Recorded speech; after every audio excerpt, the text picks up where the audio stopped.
सास के 100 गज। ये कहानी शुरू होती है पार्वती निवास से, जहाँ पार्वती अपने छोटे बेटे और पति के साथ रहती थी। पार्वती दिमाग की बहुत गर्म और शातिर औरत थी।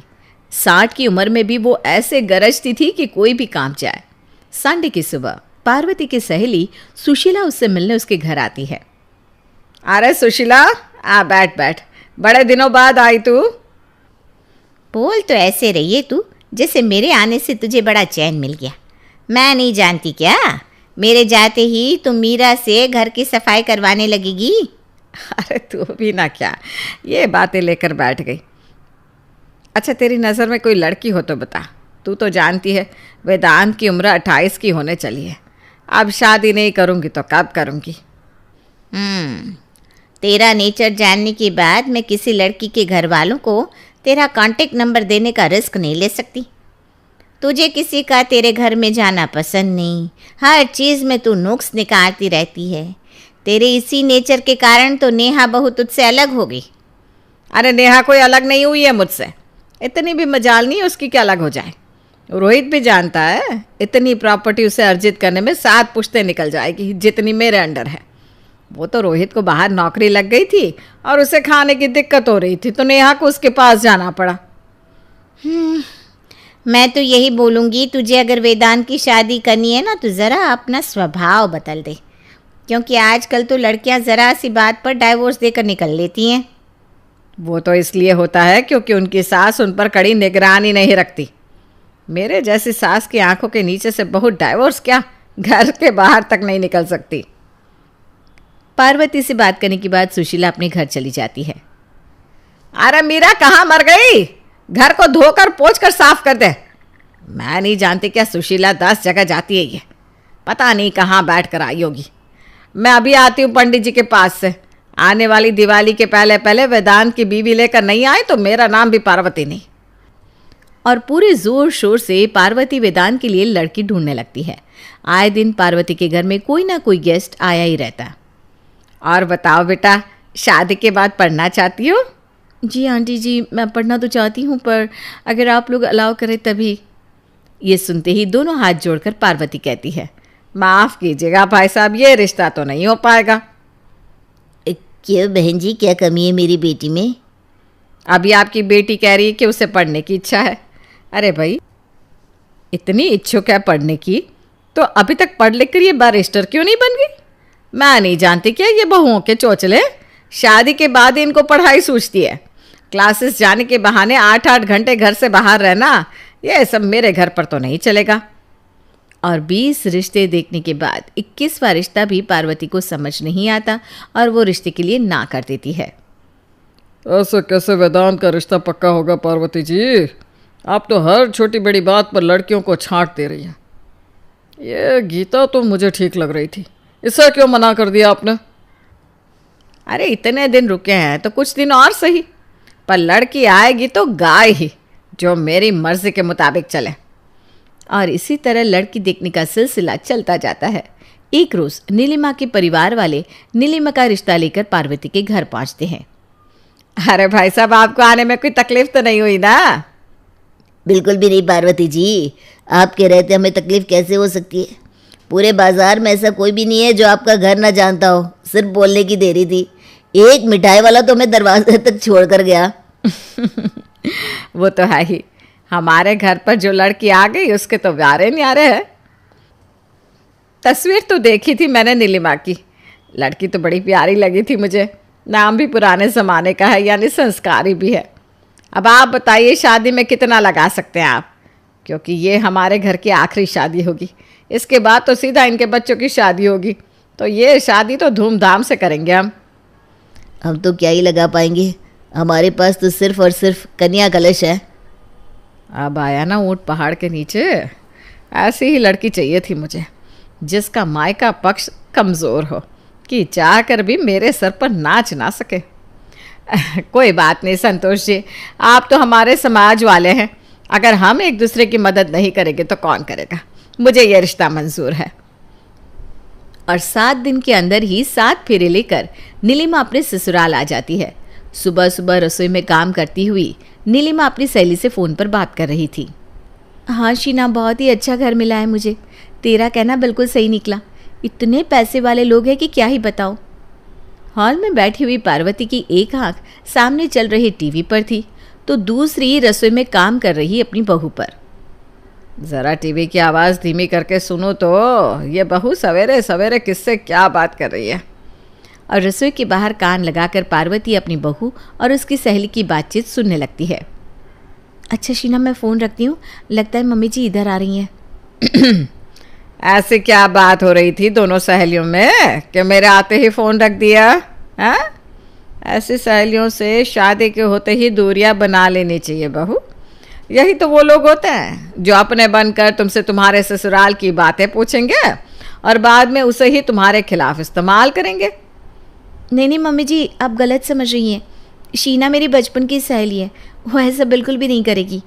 शीना हो या पसीना, ज़रा कम बात किया करो। इसी तरह दिन बीतते जाते हैं। सुबह के 5 बजे उठते ही पार्वती सीधा जाकर घर के हॉल में बैठ जाती और घर में हो रही हर चीज़ पर अपनी नज़र रखती। अरे बहू, अभी तक कमरे से बाहर नहीं आई? इतना वक्त लगता है क्या नहाने में? यहाँ कब से वेदांत खाने के टेबल पर बैठा चाय का इंतज़ार कर रहा है। अरे भाई, अभी तो गई है वो नहाने, थोड़ी देर रुक जाओ, नहा कर आ जाएगी। बाथरूम से कहीं उड़ तो जाएगी नहीं। जितनी ढील देनी है ना मैं दे रही हूँ, इससे ज़्यादा पतंग को छूट दी तो उसे हवा में लहराने में वक्त नहीं लगेगा। सास की आवाज़ सुनते ही सर पर शैम्पू लगे ही नीलिमा बाथरूम से बाहर आ जाती है। मैं आपको पहले चाय दे देती हूँ, उसके बाद शैम्पू कर लूँगी। नीलिमा फ़ौरन किचन में जाकर अपने पति को चाय देती है। उसके बाद नहाकर बाहर आती है। धीरे धीरे दिन बीतते जाते हैं। एक दोपहर, आज तो बदन बहुत टूट रहा है, जाकर एक झपकी ले लेती हूँ। पर ये मम्मी जी भी ना हॉल में ही बैठी रहती है। जैसे ही रूम में जाऊँगी मुझे टोक देंगी। फ़ोन पर बात करने का बहाना करते हुए रूम में चली जाती हूँ और अपना फ़ोन कान में लगाए नीलिमा बात करने का नाटक करती हुए अपने रूम में जाने लगती है। किससे बात कर रही है बहू? समधन जी है क्या? ला ज़रा मैं भी बात कर लूँ। अब नहीं मम्मी जी, कोई रॉन्ग नंबर था। अपनी सास के डर से नीलिमा को वापस से किचन में ही जाना पड़ता है। मम्मी जी तो हॉल से हटने वाली है नहीं। अब से एक पिलो लाकर रख लूँगी रसोई में। जैसे ही उनकी आंख लगेगी मैं भी यहाँ सो जाऊँगी। 3 महीने तक तो सब कुछ नीलिमा बर्दाश्त कर लेती है, पर धीरे धीरे उसकी भी सब्र का बांध टूटने लगा था। छत पर कपड़े सुखाने के बहाने नीलिमा ऊपर जाती और अपनी माँ को फ़ोन लगाती। पिछले जन्म में ना ज़रूर मेरी सास छिपकली रही होगी मम्मी। दिन भर कभी इस दीवार पर कभी उस दीवार पर चिपकी रहती है। अपने 2 बित्ते के घर को 100 गज का समझकर बीच में विराजमान हो जाती है, जैसे कि हॉल में सभा बैठा लेगी। भगवान जाने इस उम्र में इनके शरीर में इतनी ताकत कैसे है। डंडे की तरह इनकी पीठ सीधी खड़ी ही रहती है, ज़रा अभी कमर सीधी करने उठती नहीं।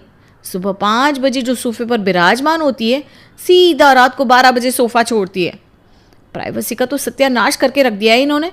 मैं कब क्या कर रही हूँ क्या नहीं, कमरे से कब निकल रही हूँ, छत पर कितनी बार जा रही हूँ, हर चीज़ पर इनकी नज़र रहती है। इसलिए आपसे बात भी नहीं कर पाती। जैसे ही मन की 2 बात करने जाती हूँ, मम्मी जी कान लगाकर दरवाजे पर खड़ी हो जाती हैं। तो तू कमरे का दरवाज़ा क्यों नहीं बंद कर लेती? बाप रे, ये क्या कह दिया मम्मी आपने? कमरे का दरवाज़ा बंद करूँगी ना तो बाहर मेरी सास युद्ध का आगाज़ नहीं कर देगी।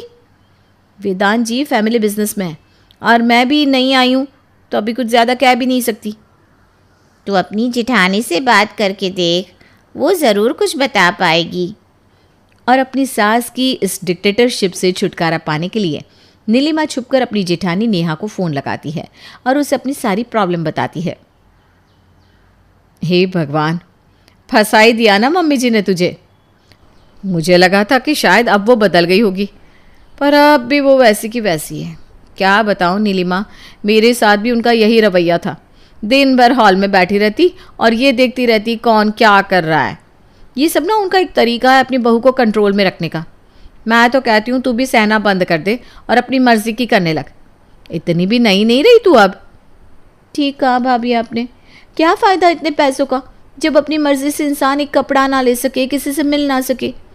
इससे तो अच्छा मैं किसी गरीब लड़की के घर ही चली जाती। अब अगर शादी पत्थर से हो गई है तो उसे तराश कर हीरा बनाने की जिम्मेदारी तेरी है, वरना मेरी तरह शिफ्ट हो जा। अकेले रहना पड़ेगा ना तो अपने आप होश ठिकाने आ जाएंगे मम्मी जी के।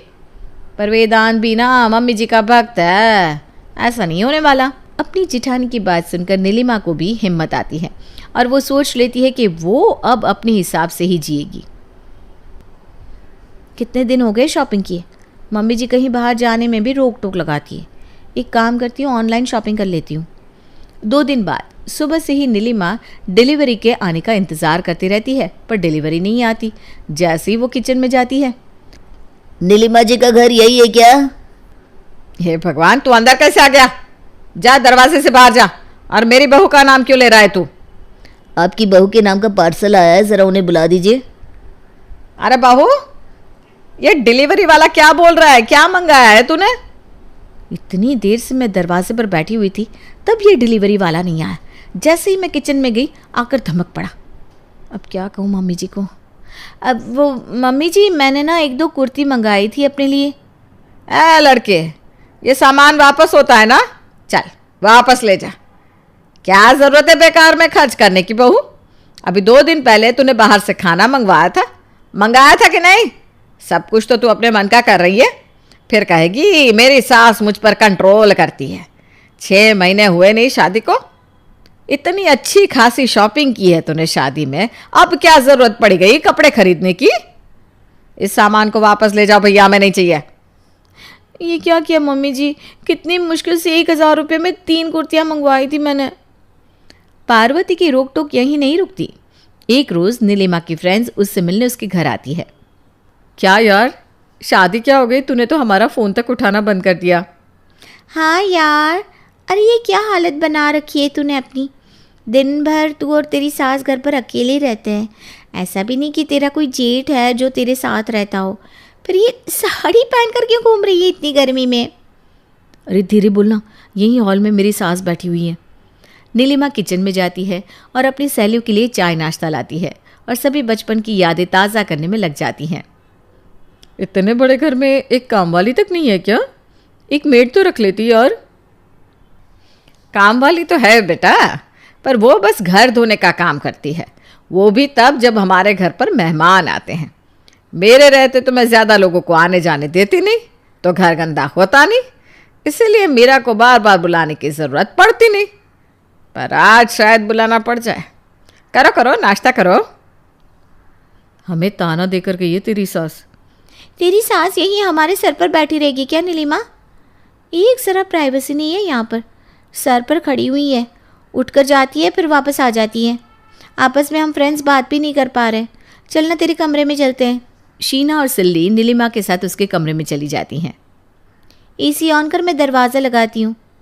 और जैसे ही सिल्ली उठकर कमरे का दरवाज़ा लगाने जाती है, पार्वती दरवाजे पर आकर खड़ी हो जाती है। ऐसी कौन सी बात हो रही है तुम सहेलियों में भाई, जो मैं नहीं सुन सकती? हैं? घर में कोई मर्द थोड़ी ना है, हम सब औरतें तो हैं। करो बात, क्या दिक्कत है? जाओ बहू, एक बार और नाश्ता करवा दो अपनी सहेलियों को। हैं? अरे 2 बार थोड़ी ना किसी को खिलाते हैं, कम से कम 3 बार तो खिलाओ। वैसे बेटा क्या नाम है तुम्हारा? सिल्ली। अच्छा, अलग नाम है। जितनी देर तक नीलिमा की सहेलियाँ उसके घर में रहती है, उतनी देर पार्वती वहीं आसपास चक्कर लगाती रहती है। इतने दिन के बाद अपनी सहेलियों से मिलने के बावजूद नीलिमा उनसे अपने मन की बात नहीं कर पाती। तभी दरवाजे पर धोबी आता है। धोबी को देने वाले कपड़े लेकर जैसे ही नीलिमा दरवाजे पर पहुंचती है, वही मैं सोचूं, खर्च इतना ज़्यादा बढ़ कैसे रहा है? अब तू 2 हफ्ते पहले ही साफ हुई साड़ी दोबारा धोकर धोबी को देगी तो फिर क्या कहूँ तुझसे बहू? गुस्से में नीलिमा कपड़ों को वहीं फेंक कर अपने कमरे में चली जाती है। अब बहुत हुआ, मम्मी जी के होश ठिकाने नहीं लगाए तो मेरा नाम भी नीलिमा नहीं। और अगले ही दिन मिस्त्री को बुलाकर नीलिमा हॉल में दीवार बनवाने का काम शुरू कर देती है। सवेरे सवेरे अचानक ही मशीन चलने की आवाज़ से पार्वती उठकर बाहर आती है। ये धूप मिट्टी पत्थर क्या कर रही है बहू सुबह सुबह? कौन है ये लोग? इन लोगों को मैंने बुलाया है मम्मी। पता नहीं, नीलिमा कह रही थी कि उसे एक कमरा बनवाना है और एक हॉल बनवाना है, तो मैं इन्हें उठाकर ले आया। आप बैठ जाइए मम्मी जी, सब आपके लिए तो हो रहा है। भैया ज़रा आराम से, धीरे धीरे ठोकिए, पापा जी की नींद खुल जाएगी। आप बताइए मम्मी जी, आपका कमरा कितना बड़ा करवाना है? मैं सोच रही हूँ कि पूरे के पूरे हॉल को ही आपका कमरा बनवा दे। हाँ, आपके कमरे को खुलवाकर हॉल और घर का दरवाज़ा पीछे की तरफ से कर दूंगी। ये सब क्या कह रही है तू? घर का दरवाज़ा क्यों बदलना है और तुझे कमरा क्यों बनवाना है हॉल में, और वो भी मेरे लिए? क्योंकि कमरा घर का बहुत इम्पॉर्टेंट हिस्सा होता है जिसमें इंसान के पास अपनी प्राइवेसी होती है। हॉल तो आने जाने वाले लोगों के लिए होता है और घर वाले एक साथ बैठ सके इसके लिए होता है। पर अगर घर का कोई इंसान 24 घंटे हॉल में ही बैठा रहे और ये निगरानी रखे कि घर की बहू कब क्या कर रही है, फिर तो दिक्कत है ना मम्मी जी। इससे अच्छा तो आप हॉल में ही चारों तरफ घूमने वाला कैमरा लगवा दीजिए। फिर आराम से आप चारों तरफ घूमिए और मेरी फुटेज आपके पास कमरे में बैठे बैठे पहुंच जाएगी। और अगर आपको हॉल से इतना ही प्यार है तो मैंने जो सोचा ना वही कर देते हैं, हॉल को ही आपका कमरा बनवा देते हैं। कम से कम मैं जी तो पाऊंगी। बहुत सही कह रही है पार्वती, हद कर दिया है तुमने। तुम्हारी इन्हीं हरकतों के कारण तो नेहा तुम्हें छोड़कर चली गई। नीलिमा बहुत ही अच्छे ढंग से घर को संभालती है। उसे पता है कि उसे अपनी किस सहेली की बात को सुनना है और किसकी बात को नज़रअंदाज करना है। तो अब तुम उसे जीने दो, और अगर तुम्हारी आदत नहीं छूट रही हॉल में बैठने की तो बहू जो करवा रही है वो ठीक ही है। अपने पति की बात सुनकर पार्वती समझ जाती है कि उसने अगर अब और सख्ती बरती तो वो अपनी दूसरी बहू से भी हाथ धो बैठेगी। और अपना सटीक दिमाग लगाकर पार्वती कहती है, कमरा बनवा ही रही है बहू मेरा, तो फिर एक काम करना, इसी हॉल में अपना भी कमरा बनवा ले और हम दोनों के कमरे को ना खोल कर हॉल बना लेंगे। क्या? अरे मजाक कर रही थी।